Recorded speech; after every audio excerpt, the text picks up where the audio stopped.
بسم اللہ الرحمن الرحیم۔ ایک دن ہم رسول اللہ صلی اللہ علیہ وسلم کی خدمت میں حاضر تھے کہ اچانک ایک شخص ہمارے سامنے نمودار ہوا۔ اس کے کپڑے انتہائی سفید اور بال انتہائی سیاہ تھے۔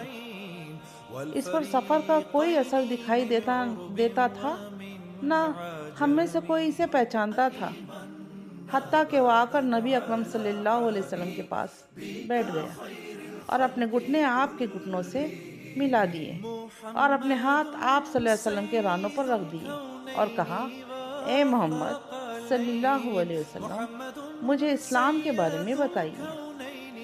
رسول اللہ صلی اللہ علیہ وسلم نے فرمایا، اسلام یہ ہے کہ تم اس بات کی گواہی دو کہ اللہ تعالیٰ کے سوا کوئی عبادت کے لائق نہیں اور محمد صلی اللہ علیہ وسلم اس کے رسول ہیں۔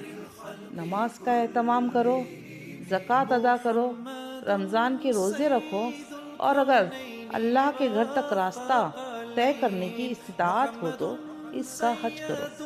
صحیح مسلم حدیث 99۔ والفريقين من عرب ومن عجم أبدا على حبيبك خير الخلق كلهم محمد سيد